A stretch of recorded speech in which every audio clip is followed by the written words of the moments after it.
जय जय रामकृष्ण हरी.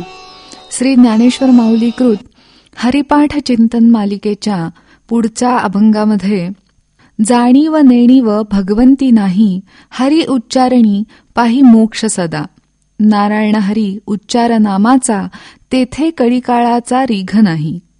तेथील प्रमाण नेणवे वेदांसी, ते जीवजंतूसी केवी कळे. ज्ञानदेव फळ नारायण पाठ, सर्वत्र वैकुंठ केले असे. माऊलींनी इथे जाणीव आणि नेणीव या शब्दांची योजना केली आहे. त्याचा अर्थ असा की जाणीव म्हणजे ज्ञान आणि नेणीव म्हणजे अज्ञान. भगवंत हा ज्ञान आणि अज्ञानाच्या पलीकडे आहे, कारण ज्ञान ही बाब अज्ञानाच्या सापेक्ष आहे, तर भगवंत मात्र केवळ सच्चित आनंद स्वरूप आहे. शिवाय दुसऱ्या एका अर्थी आपल्या भक्तांमध्येही तो ज्ञानी अज्ञानी असा भेदभाव करत नाही. जो कोणी श्रीहरिनामाचा उच्चार करतो तो प्रत्येक नामधारक अंतःकरण शुद्धी झाल्यास मोक्षपदाला जाऊ शकतो, असा प्रथम चरणाचा अर्थ आहे. श्री एकनाथ महाराजही एके ठिकाणी म्हणतात, जाणते नेणते हरीचे ठिकाणी, एका जनार्दनी हरी बोला. सामान्य नामधारकांनी ज्ञान अज्ञान अनुभव इत्यादीच्या फार खोलात न शिरता प्रेमाने फक्त हरिनाम घ्यावं. बाकी पुढं त्याचं कल्याण कसं होणार, त्याला ध्येयाप्रत कसं पोचवायचं, हे भगवंताचं काम आहे. संतांनी दिलेला व्यवहारातला दाखला इथं आठवतो. जसा आपण गाडीत बसून प्रवासाला निघतो, तेव्हा गाडीत बसलेल्या प्रत्येकाला त्या गाडीच्या रचनेची, कार्यप्रणालीची संपूर्ण माहिती असलीच पाहिजे असं नाही.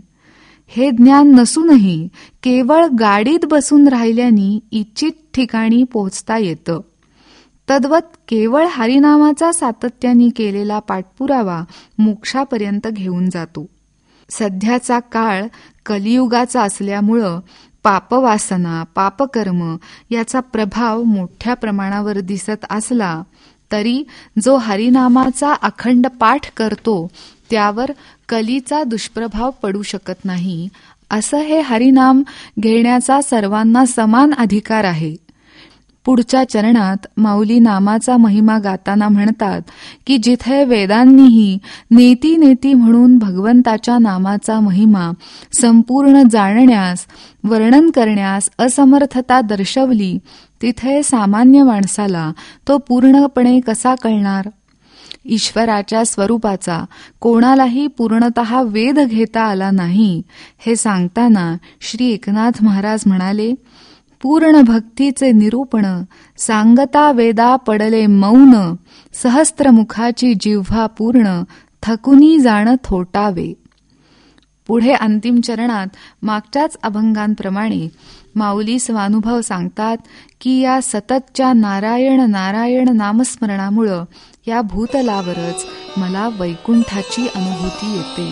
जय जय रामकृष्ण हरी.